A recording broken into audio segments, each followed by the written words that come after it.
I got an important message. If you don't like it, you don't have to ever watch another video of mine again. But it's on Matthew 15:21-28, the faith of a Canaanite woman. Verse 21, leaving that place, Jesus withdrew to the region of Tyre and Sidon. A Canaanite woman from the vicinity came to him crying out, Lord, Son of David, have mercy on me. My daughter is demon-possessed and suffering terribly. Verse 23, Jesus did not answer a word. So his disciples came to him and urged him, send her away, for she keeps crying out after us. He answered, I was sent only to the lost sheep of Israel. The Jews. The woman came and knelt before him. Lord, help me, she said. He replied, it is not right to take the children's bread and toss it to the dogs. Verse 27, yes, it is, Lord, she said. Even the dogs eat the crumbs that fall from their master's table. And then in 28, then Jesus said to her, women, you have great faith. Your request is granted. And her daughter was healed at that moment. So the takeaway here, the first time that the Canaanite woman was rejected was in verse 23, when she approaches Jesus and says, my daughter is demon possessed. Can you please have mercy on me? Heal her. And Jesus doesn't say a word. He ignores her. That's the first time that she was rejected by Jesus. And then the second time, after she continues to beg him, his disciples say, send her away, for she keeps crying out after us.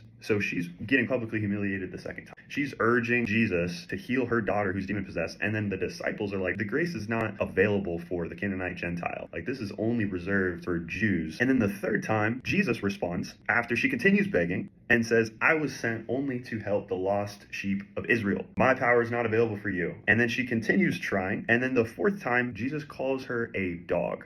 I mean, there's no other way to put this. This is why I'm getting fired up and frustrated about the whole concept of the Jesus loves you, cookie cutter, cotton candy, Jesus message, because that's not the Jesus that we experience when you actually read the word. Jesus calls her a dog to her face when she is begging him for help and mercy. And then she responds, yes, it is, Lord. Even the dogs eat the crumbs that fall from their master's table while she is kneeling in front of him. And then at that point, Jesus says, women, you have great faith. Your request is granted. So my question to you is, when's the last time that you've had that faith, that persistence, that amount of perseverance when it comes to the things that are aligned with God's will for your life, but you give up, you quit, you make up excuses because you feel God is not listening to you or God's ignoring you? Not only the Canaanite woman was ignored by Jesus directly in the flesh, but then was basically mocked by his disciples. Then when she continued to beg and get on her knees, he calls her a dog, and then she submits and humbles herself to the point of saying, just please give me the crumbs. And he says at that point, I will have mercy on you and heal your daughter. When's the last time you were that persistent?